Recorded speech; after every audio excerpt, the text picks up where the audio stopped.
Liverpool dropped their interest in Khephren Thuram about 24 hours or so after similarly Arsenal dropped their interest in Romeo Lavia. Are these two stories somewhat interlinked in some way? We've also got news of Mickey van der Veen. Could a move to Tottenham be on the cards for him? Sources are saying that this move is edging ever closer to becoming a reality. Steven Gerrard, he's off to Saudi Arabia.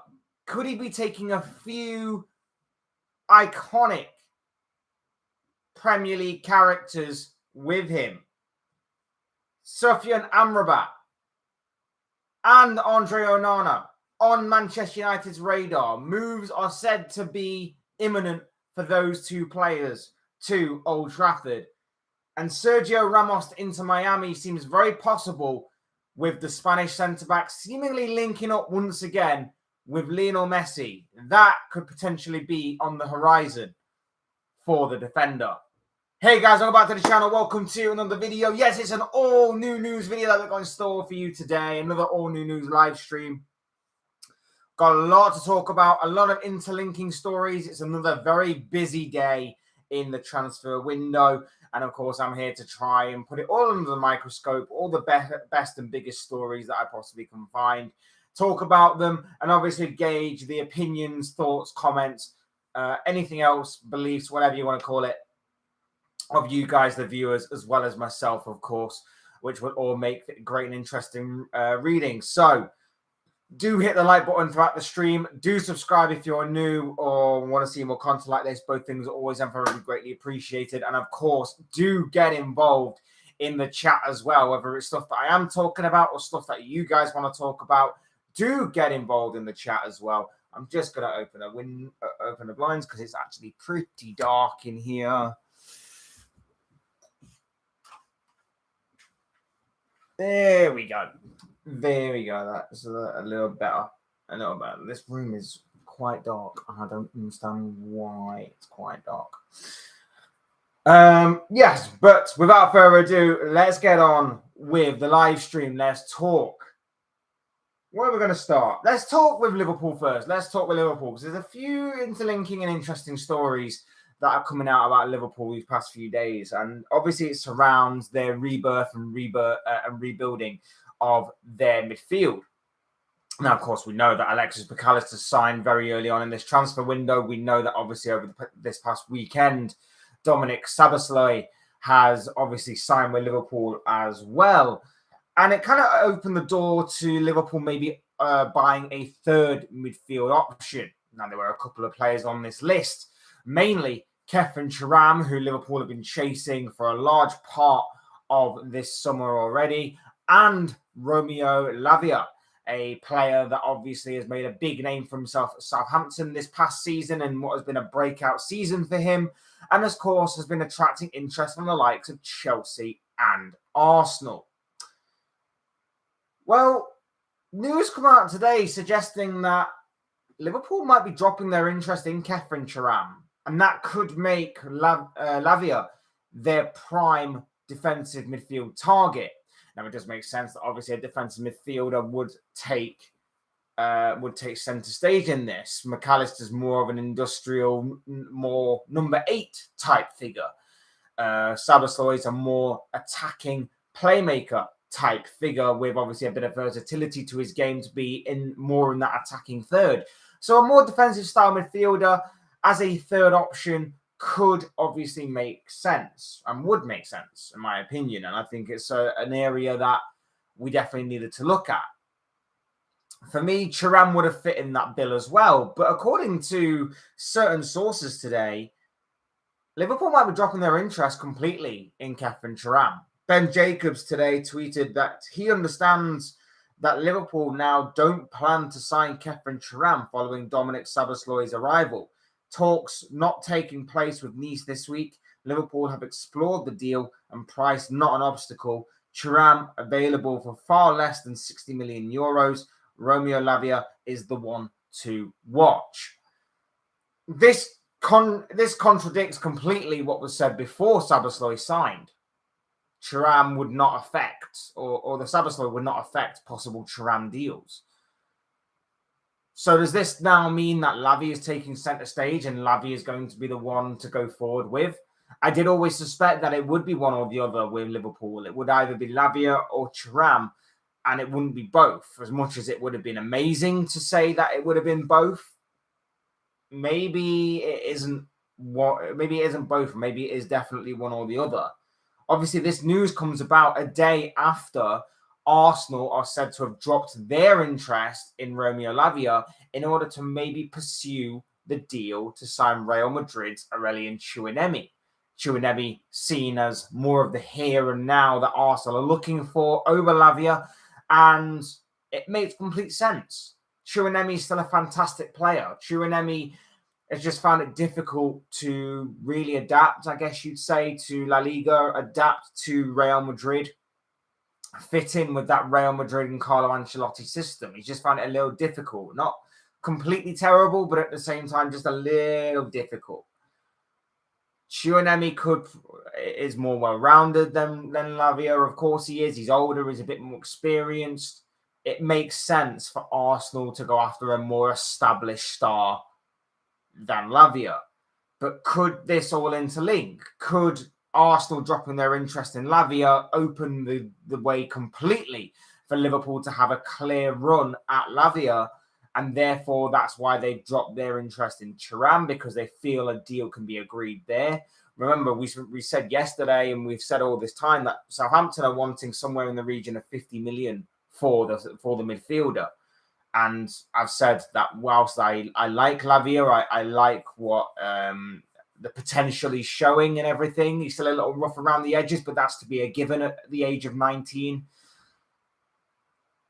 I like the look of him, but I've always said, and I will stick to this, that I think Thuram is better because I think Thuram has a bit more versatility to his game, and I think he has a bit more of the intense qualities that Liverpool have been lacking this season. He's a bit more tenacious. He's a bit more physical. He's a bit more technically more gifted on the ball, I believe.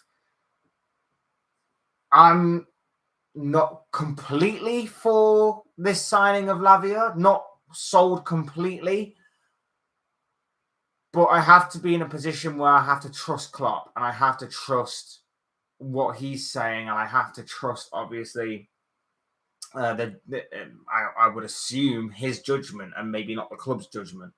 So we'll wait and see, obviously, how this one turns out.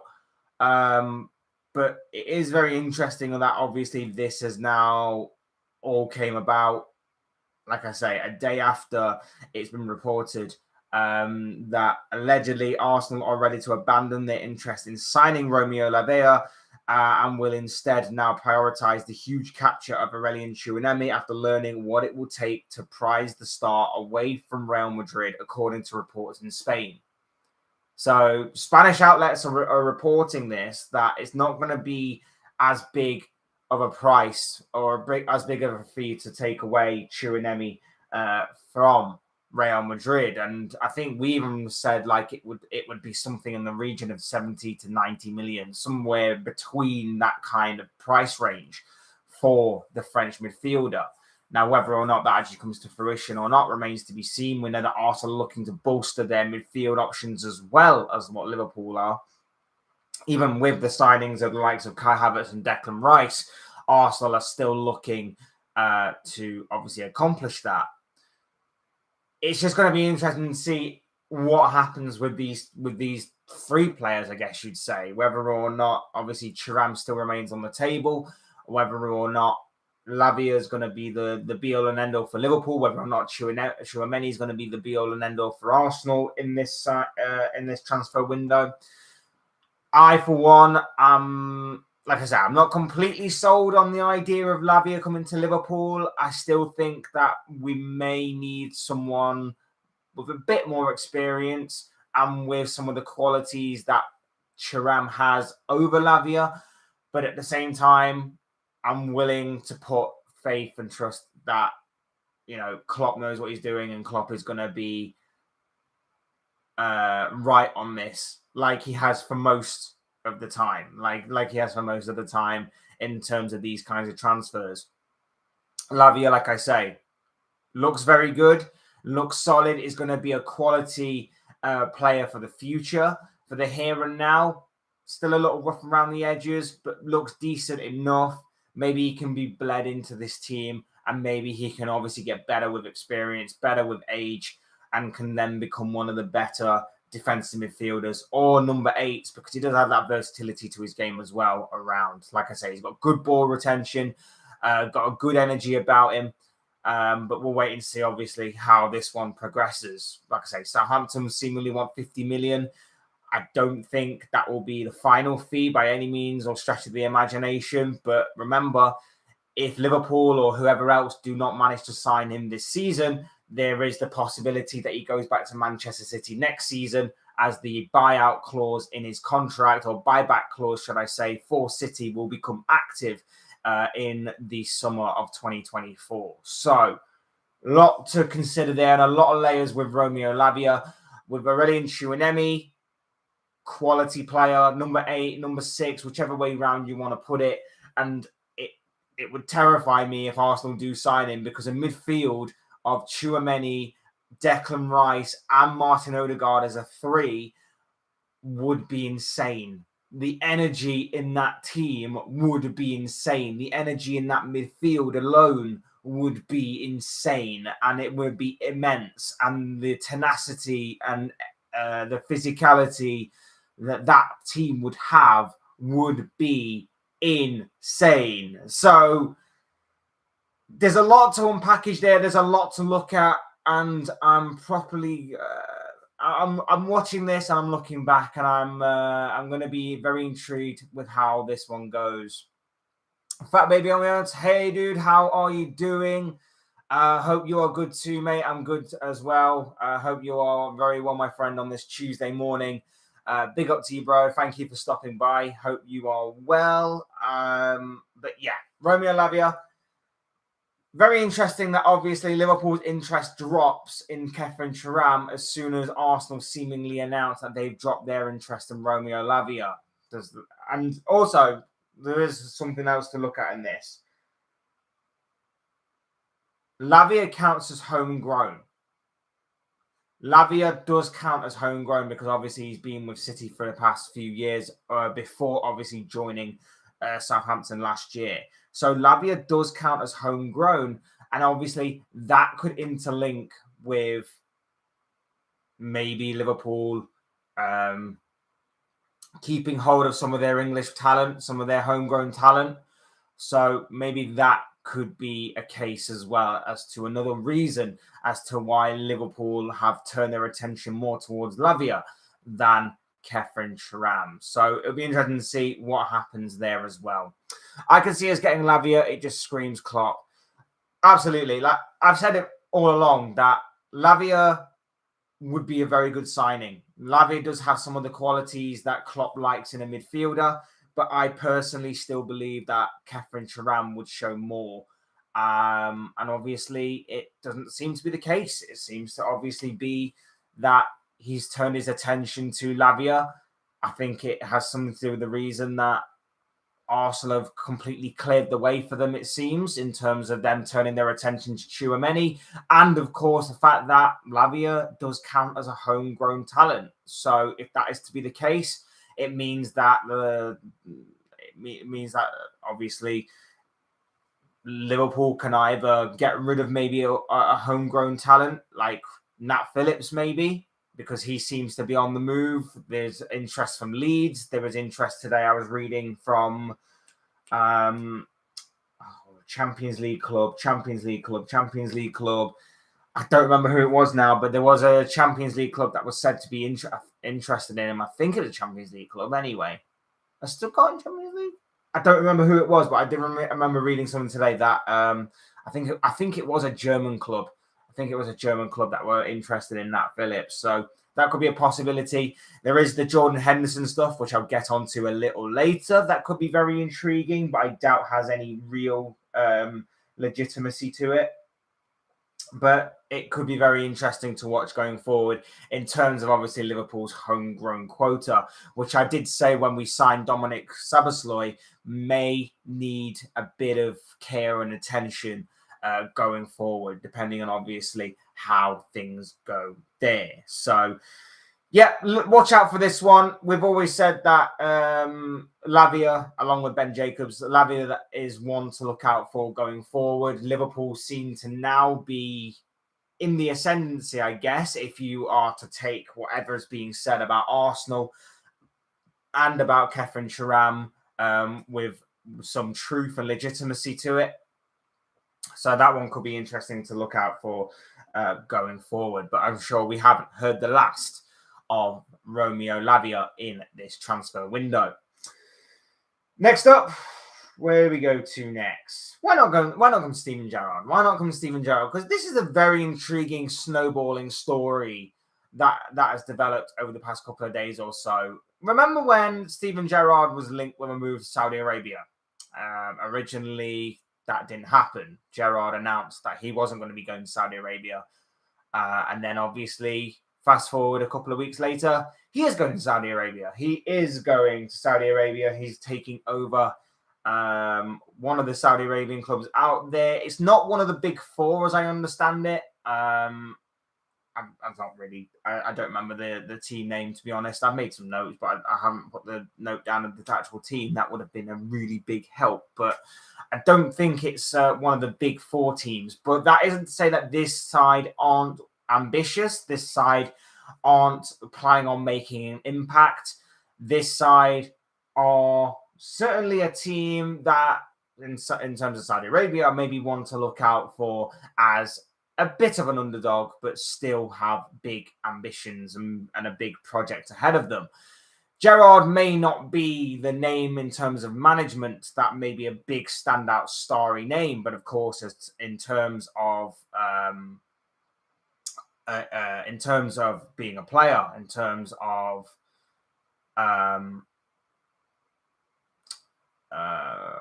obviously what he's done during his playing career, big name in that aspect.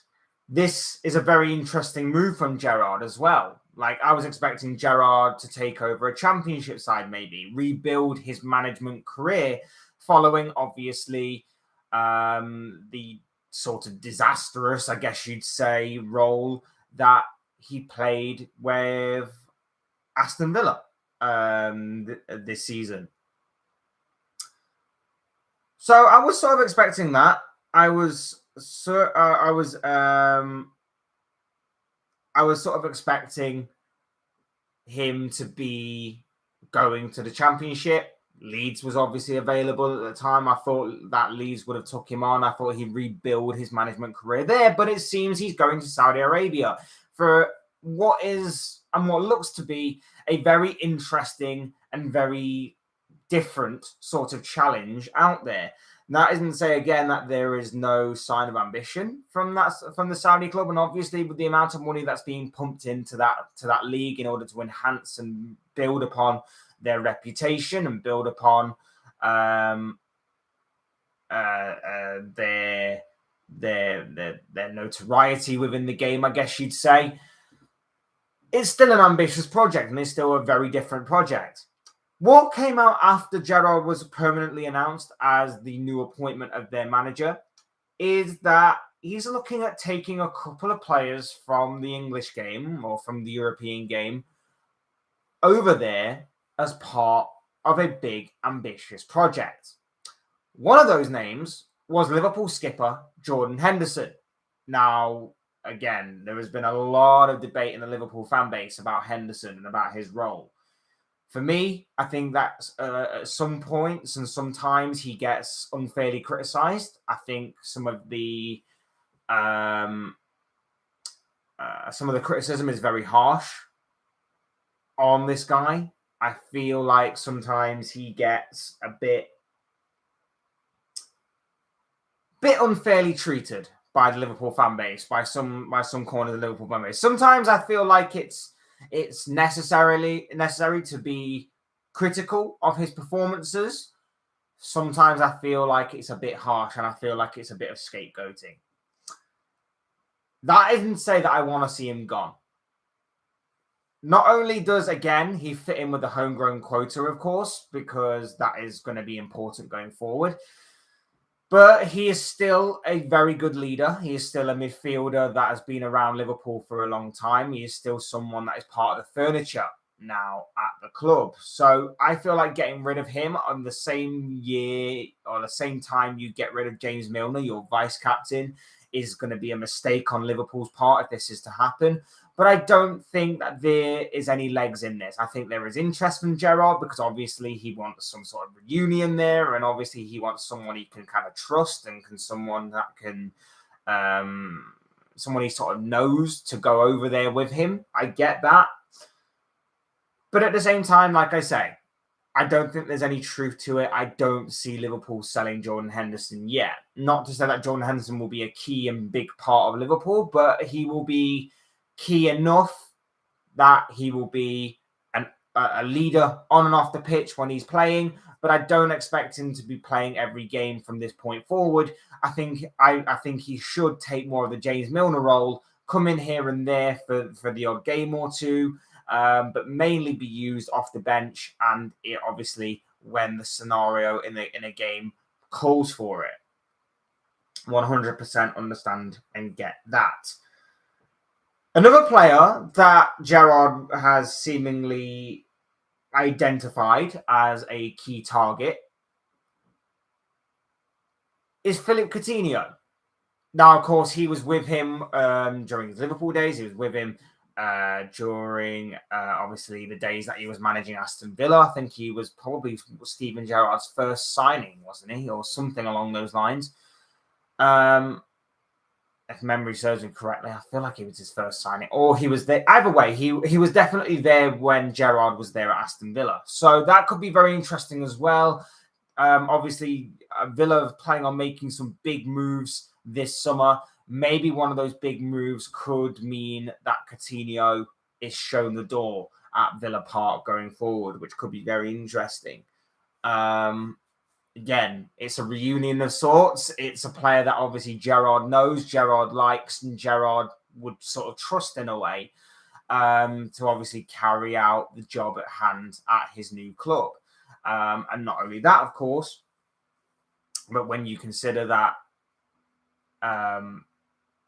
Coutinho would be someone he knows,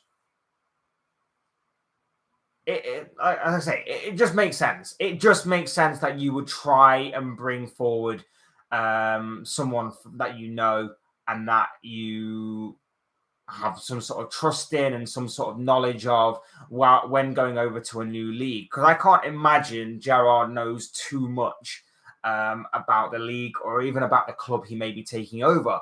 But there is some sort of some sort of ambition there. There is some sort of ambition there. So we'll remains to be seen what happens with these two. I would bench Hendo, or he can go. He's okay to decide. Yeah, I guess so. After being there for over 10 years and winning everything there is to win with Liverpool, I guess there is a sort of consensus that Henderson can do what he likes. And if he feels like his time is up at Liverpool, then fair play to him. But I think it would be wrong on Liverpool's part to just let him walk out the door. I think it'd be wrong in terms of obviously we're trying to rebirth and rebuild our midfield, and some of these players are going to be young, especially if we're looking at Lavia as a 19-year-old. We need some of these older players to help and to guide and to mold these youngsters in this team. McAllister's 24, Szoboszlai is 22. We need some of these more experienced players to obviously help guide through these youngsters, and Henderson will obviously be a key part of that. I don't think Henderson should be playing all in every game. He should be used as a squad rotation player, like what James Milner was for the past couple of years. But at the same time, like you say, if he feels like his career can still go to a different level with a different challenge, then fair play to him. But I don't think there's any legs in this. I really don't think there's any legs. There was another player that Gerrard has seemingly identified or has seemingly been talked about, and that is Alvaro Morata. You'll remember him from obviously time at Atletico Madrid and Chelsea, just to name a couple of teams. Interesting one, that one. Again, it seems to be the Saudi approach of targeting players that have some sort of profile to their name within the game and obviously within European football, making a statement, making an impact, and like I say, showing a bit of ambition and a bit of promise to their overall project as well. Interesting stuff, that one. I wish Gerrard the best of luck, obviously. I hope I do. Interesting that he's obviously taken the job out there. Interesting that he's gone to Saudi Arabia. Just a very interesting project indeed for a player, for a manager who I firmly believed would have actually been going to the Championship or maybe to a low-level Premier League side had he waited for the opportunity. Wonder if Frank Lampard will join him out there. Obviously, he needs to really rebuild his managerial career whilst it's still got at least something left to save. So we'll wait and see on that one. But yes, fingers crossed for Gerrard. I don't see there being any legs in Henderson, but Coutinho could certainly be a possibility considering the kind of choice that Aston Villa may have to make on him. And Alvaro Morata. Yeah, that one could be very much up in the air as well. So interesting stuff. Again, that might be another team in the Saudi Arabian League to look out for going forward. A lot of ambition, a lot of promise with them. So interesting stuff there. Andre Onana, that's our next story we're going to be talking about. Just a quick one on this one. We know that obviously the likes of Chelsea and Manchester United have been firmly interested in Onana. But according to certain outlets today, Man United could be prepared to put in their first bid. Man United could be about to put in their first bid or their opening bid for the goalkeeper of Inter Milan. Allegedly, a 40 million euro bid could be about to be put on the table by Manchester United for the goalkeeper.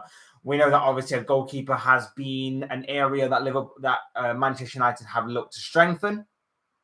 We know that obviously a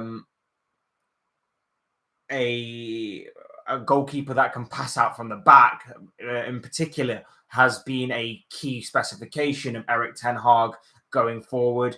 We know that obviously the David De Gea situation remains unsolved. We know that obviously he's currently a free agent and has left the club following his contract expiring. But what we do understand is that there seems to be a contract still on the table and a possibility and an opportunity of David De Gea re-signing with Manchester United should he take a pay cut to the original pay cut that he was set to take when obviously his contract was on the verge of expiring. We know that Dean Henderson is still at Manchester United. That move to Nottingham Forest, depending on who you believe, seems to be breaking down by the second. Whether or not Forest go back in for him remains to be seen. That one remains to be open and interesting. Like I say, David De Gea's situation seems to be up in the air still. And Onana seems to be moving in the right direction, but moving slowly. We'll obviously wait and see what happens. There is still obviously this whole takeover situation, which I'm sick and tired of talking about. That obviously needs to be resolved. And then I think that when that is resolved, I think you'll see more of United going forward in this transfer window. They are starting to seemingly wake up. We know that Mason Mount is pretty much done and dusted. We're waiting official confirmation on that, I believe. But it seems that United are slowly starting to wake up because the next story that we're going to be talking about is on Sufyan Amrabat. Now, you'll remember Amrabat from the World Cup and how he led Morocco to an incredible World Cup display in which they got to the semi-finals of that competition. An incredible feat and an incredible achievement by Morocco. Amrabat, captain, leader, midfield star, one of the midfielders of that tournament, was obviously a major cog in that machine for Morocco going forward in that competition, and obviously made a bigger name for himself than what he was beforehand. Amrabat could be on the verge of joining Manchester United. Apparently, personal terms are agreed, but according to Fiorentina's president, there is no offer as of yet on the table. Sources are claiming that something in the region between 25 to 30 million could be enough to prize the midfielder away from Fiorentina, from the Serie A club going forward. That could be a big possibility there. And so Amrabat could be on the verge of signing for Manchester United. Like I say, they're seemingly waking up in this transfer window. This one could be very intriguing, to say the least. If they can get Onana as well, 2 midfielders and a goalkeeper is a very big step and a big statement by Manchester United, in my opinion. They still obviously need a striker for me. They definitely need to address that striker situation. Could the Saudi takeover come at the right time for them to address that? Could Rasmus Højlund be that guy? Could the Harry Kane saga reignite itself? Obviously, all will remain to be seen. But yes, a lot of eyes should be on Manchester United going forward in this transfer window, as they are seemingly starting to wake up in this transfer window. We talked Thuram, we talked Gerrard, we talked Henderson, we talked Coutinho, we talked Morata, we talked Tchouameni, we've talked Amrabat, we've talked Onana. Let's talk Tottenham and Mickey van der Ven. Mickey van der Ven. Mickey van der Ven. Not Van der Ven. I keep saying Van der Ven because it seems Van der Ven seems to flow a bit more nicely than Van der Ven, but it's Van der Ven. Mickey van der Ven of Wolfsburg.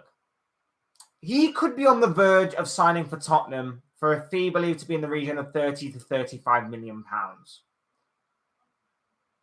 What is going on at Tottenham this summer? What is going on at Tottenham this summer? I'm baffled by it. And I'll tell you for why. Vicario, 17 million. James Maddison, 40 million. If they sign Van der Ven, that's another 30, 35 million.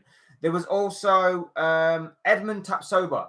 He seems to be moving ever closer to a move to Tottenham as well. They remain in talks. Everything seems to be in place on the players' side of things. They're just talking about a fee between the two clubs.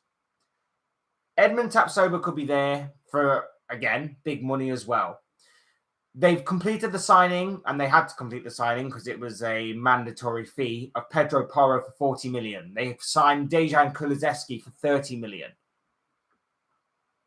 So already, right off the bat there, 40 million for Porro, 30 million for Kulusevski, I believe it was, maybe a bit lower. 17 million for Vicario. So what? That's already like 92 million, say. And 40 million for James Maddison. That's like 135 million odd, give or take. Has someone nicked Mr. Potato Head's wallet? Has someone nicked Daniel Levy's wallet? Or has Levy received a bit of a bump on the head or something? Because this isn't Daniel Levy. Daniel Levy doesn't spend money. Daniel Levy doesn't spend this kind of money on these kinds of players, right? Has someone nicked his wallet? Seriously, has someone nicked his wallet? That's the only explanation I can think of. Someone's nicked his wallet, or he's received a bang on the head, or he's got amnesia and he doesn't remember who he is, because this isn't what Daniel Levy does. It's very strange. Like, don't get me wrong, I'm happy for Tottenham in some sort of weird way. I'm happy that they're finally spending money. Their fans will still not be happy about it, but at the same time, it's a bit weird to me that they're actually spending money and they're actually showing that they may have a bit of a plan going forward. It's weird to me. Now, we shouldn't obviously judge a transfer window based on paper. Games are not won on paper. League titles are not won on paper. And as we saw from last year, where we thought that Tottenham had a very good transfer window, it didn't turn out that way. So, of course, we've got a long way to find out whether or not this is actually going to take place and take shape. But it does look pretty promising right now if you're a Spurs fan. Look at the way that obviously they're doing their business. They're conducting their business in terms of obviously these players they're bringing in. They needed a midfielder. They got James Maddison. In my opinion, a Premier League proven midfielder whose goal contributions are very, very good and very solid season after season in what has been a very much a declining squad in Leicester. Vicario, a solid goalkeeper, a very solid goalkeeper who's obviously breaking his name into not only Italian football and the Italy national squad, but of course football in general and European football in general. They needed a goalkeeper. They went out and got a solid goalkeeper. They need a couple of centre backs, and I think for Tottenham fans, for them, they'll be thinking, thank God we stayed clear of the whole Harry Maguire thing. They're getting seemingly Tapsoba and Mickey van der Ven. And Van der Ven is a player that I rate highly, and that is a player that I wish Liverpool had gone after and gone after a bit more, because I think that he would be perfect for this Liverpool squad, not just in terms of his physicality or his progression with the ball at his feet, but also he's got tremendous speed. He's very quick. He's very speedy, and despite the fact he's a little bit rash, he's still very much young and can still grow into a quality defender. I feel like he's someone that Liverpool may have missed the boat on a little bit here, if obviously this is to come to fruition and he is to become a Tottenham player going forward. Tapsoba, I don't know too much about this guy, but from the little bits that I've gathered, looks a solid and competent defender. It's all been needed by Spurs, and yes, there is still a long way to go, but it's looking a little promising at Spurs. Nothing to get too excited over, nothing to maybe jump the gun at so far, but it's something for Tottenham fans to get a little bit optimistic about. And Fat Baby Ambiance here says that Spurs to have a good season this year. He's backing Spurs to have a very good season. I'm intrigued by this. I think they will get back into the Europa League at best. If they are to obviously continue and push forward with these signings, I think that Europa League football could be on the horizon for Spurs again next season at the very least. But there's still a long way to go, and it's going to be about what other teams do in the transfer window as well, and whether or not Spurs can keep hold of Harry Kane. Because I personally believe that this could all fall apart if Kane decides to leave. I feel like if Kane decides to hand in a transfer request, if he decides to throw in the towel at Spurs, so to speak, I reckon this could all collapse on the Spurs. So I do feel like it's a bit fragile. I do feel like it's a bit of a delicate situation. But for now, at least, Spurs fans can get a little bit excited and a bit optimistic about where their club is going. So I'm intrigued to see about Spurs this season. Very much intrigued to see how they do, where they go, and all that stuff. But at the same time, like I say, I'm a little bit wary that obviously things can very much turn in an instant. And, you know, we've seen that happen at Spurs time and time again these past few years. So very much intrigued by that one. But like I say, it does look interesting, but I still honestly am under the impression that someone's nicked Daniel Levy's wallet and is spending his money just as freely as possible. He doesn't normally do this stuff. That's all I'm saying. He doesn't normally go out and spend this kind of money on these types of players.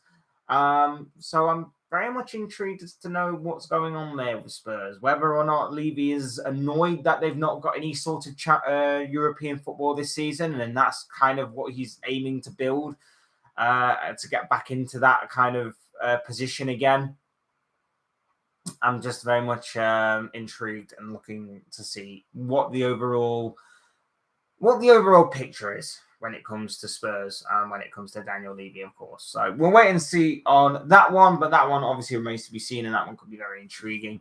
Like I say, Spurs fans, I want to gauge your opinion. I want to know what you think about your transfer business so far, and whether you think that Tapsoba and Van der Ven are going to be good signings, and whether they're going to be worthwhile signings, and how would you rate your window so far? That's what I want to know from Spurs fans, because I'm very intrigued by the kind of business your lot are doing this summer, and I'm very intrigued as to know what your expectations are for this season. Obviously, getting back into some sort of European football for the next campaign would be one of them. And I think that obviously having no European football this season may actually help and benefit you in that area. So I'm very intrigued to know what obviously the overall goal is for Spurs this season, and of course what Spurs fans make of their business going forward. Very intrigued by that.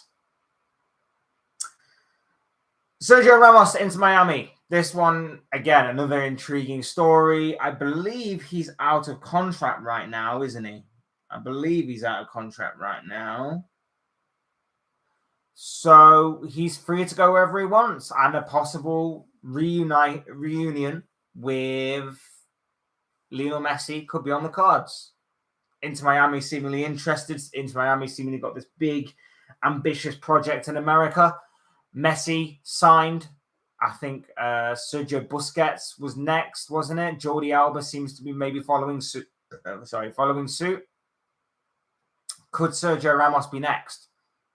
It does seem like Inter Miami are putting together a La Liga Ultimate Team of like 2014-15, doesn't it? It does seem like they're trying to put that Ultimate Team of 2014-15 together. So, yeah, very intrigued by this one. But, of course, this one could be an interesting follow if obviously you're interested in this kind of thing. Interested in Inter Miami, interested in MLS, interested in Sergio Ramos. This one could be a very interesting follow. So we'll wait and see on that one if this obviously does materialize. But there was interest yesterday from Inter Miami in the Spanish centre-back known as Sergio Ramos. Very intriguing stuff there. Last story. We talked a little about this yesterday in a brief video that I made regarding Thiago Alcantara. I talked about him a couple of times during this transfer window, actually. Talked about him a couple of times in this transfer window. We've said that... where is it? We've obviously said that Liverpool face a big decision as to whether or not to keep him, to sell him, or to try and renew his contract. We know that obviously Thiago is running down his contract. He's entering into the final year of his deal. And what I basically said yesterday was that the possibility of getting rid of Thiago is a big possibility for Liverpool, obviously with the potential to cash in on him once they have the opportunity to do so. And that allegedly Thiago is attracting interest from teams elsewhere. We talked about Fenerbahce. And today there is talk that Saudi Arabia are seemingly in the mix as well. James Pearce has recently tweeted that Thiago is the subject of serious interest from Saudi Arabia and has already turned down one lucrative offer. His current plan is to stay at Liverpool for the final year of his contract. It remains to be seen whether that stance changes or not in the coming weeks. And David Ornstein has followed up and backed up what James Pearce has tweeted. So, there's some legitimacy and some truth to it. He says Thiago Alcantara has rejected a formal proposal from Saudi Arabia in recent weeks. Proposal was to 32-year-olds camp. Nothing to Liverpool yet. Despite contract ending in 2024, midfielder expected to stay at Liverpool as things stand. So Liverpool face a big decision. Liverpool face a big decision of whether or not to keep him or whether or not to run down his contract, release him on a free next season, or maybe even attempt to maybe try and entice him to stay on at Liverpool at Anfield for another year or two. Obviously, with the revamp and redesign, I guess you'd say, of Liverpool's midfield this season and this summer, it's a big season ahead for Thiago. It's going to be a big season for him. The hope is that obviously we bring in some players and the likes of McAllister and obviously Szoboszlai in particular that are going to aid the benefit of Thiago. Hopefully that he can stay out of the medical room for long enough to actually play more than 5 games at a time. And hopefully he can obviously be a guy that is a luxury player for us, but can also help Liverpool in terms of leadership, both on and off the pitch, his amazing technical ability, fitting in and filling in games that we need him for, his passing, his dribbling, his technique, his quality. And hopefully, fingers crossed, he can actually be a very good influence on this team going forward in what is a big, big season ahead for not only Liverpool, but just for Jurgen Klopp in general as well. What do I think that should happen? I've always said that if a big enough offer does come in, Liverpool should definitely consider selling him. But he does offer a wealth of experience. And with obviously Liverpool bringing in some young midfielders, they will be looking up to him and looking for him to obviously help guide them, give them some advice and experience, and obviously help guide them through in what is a big team with big goals and big ambitions this season. Thiago can definitely help both on and off the pitch in terms of that aspect. Saudi Arabia could obviously pose a big influence on Thiago in terms of money. He is 32 years of age. He's not getting any younger. The money aspect could really tempt Thiago going forward. We know that he's already turned down one offer, but who's to say that they won't come back in for him? Obviously, there's Fenerbahce links. Maybe he wants to stay in Europe. So maybe it's not just about the money. Maybe it's about location as well as obviously money. Or maybe he just wants to stay at Liverpool. Maybe that is the overall goal for him. Maybe he wants to stay at Liverpool. Either way, I think Liverpool have got a big decision on their hands here in terms of what they do with Thiago Alcantara going forward. Run down his contract, get rid on a free next season, renew his contract for another year or two, maybe somewhere down the line, or sell and cash in on him whilst they have the opportunity to do so. I'm very much interested and intrigued as to what Liverpool fans or fans in general think that Liverpool should do with Thiago Alcantara going forward. Very interested and intrigued by this. Look forward to hearing your thoughts, comments, opinions, predictions, feelings on that one, especially in particular. So do get involved there and what you think should happen with Thiago Alcantara. But yes, it does seem that there are a fair few options. And of course, as I told about yesterday, yesterday it seemed the possibility that Thiago could leave, and that could open the door for the likes of Romeo Lavia and Khephren Thuram to walk through the door. Today, it seems that maybe, just maybe, that Thuram door or the Thuram boat has sailed, but Lavia could definitely be a possibility. So, and it depends on what kind of fee as well. I don't think the fee we get would cover both of those players or even one of those players. So it'll be interesting to see what kind of fee Liverpool would get if obviously this was to materialise. But yeah, he loved Thiago, but he's made of glass. Absolutely. Absolutely. Ambience. That is true. He's a glass cannon. That's the best way to describe him. He's definitely a glass cannon. He's effective and he's brilliant to watch and he's beautiful to watch. And I've admired him since he was at Barcelona over a decade ago. I've admired him when he was at Barcelona. I admired him at Bayern Munich. And obviously, I was so happy when Liverpool signed him a few years ago. I was ecstatic when Liverpool signed him. But, but he obviously hasn't lived up to that expectation. He hasn't lived up to that expectation simply for the reason that he's been injured half the time. When he has played, he's shown flashes and glimpses of how magnificent he can be and how beautiful to watch he can be. But like I say, he's, like you say, and like I say, he's made of glass and he hasn't shown it for long enough. And it's very much unfortunate for a very gifted and talented player that we haven't seen the best of him in this role with Liverpool these past few years. Because really, he's 32. When he signed, I think he was like, 28, 29, well within his prime. It's unfortunate. It's very unfortunate that it hasn't worked out the way that we'd all have hoped. But at the same time, like I say, Liverpool face a tough decision. Sorry. A bit of a cough.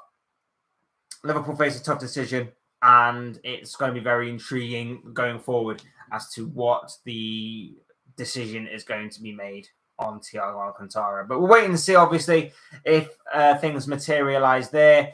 I'm going to wrap things up right now. So thank you all for watching and listening. Thank you all for getting involved in the comment section. Fat Baby Ambiance, very much appreciated to you for getting involved, my bro. I hope you have a good rest of your day, sir. And I hope everyone has a good rest of the day as well. Thank you for joining this all new news video. Of course, as I always say, these are just the thoughts, comments, opinions, predictions, feelings, whatever you want to call it. This guy, I want to know what you guys think. I want to know what you guys think and feel on any of the stories that I talked about or any stories that you want to talk about for future videos. All of those things will make for great and interesting reading in the comment section, I'm sure. So do get involved down there. Otherwise, hit the like button on the way out if you enjoy the video. Subscribe if you're new or want to see more content like this. Both things are always and forever be greatly appreciated. And as always, thank you all so much for watching and listening. I've been Fletch. This has been an all new news video. Thank you all once again, guys, for getting involved and for watching, listening, and liking and subscribing or whatever the case may be. Always very much appreciated. And I will see you speak to you all again soon in another video, live stream, or whatever the hell it will be. Thank you all again, guys. Thank you.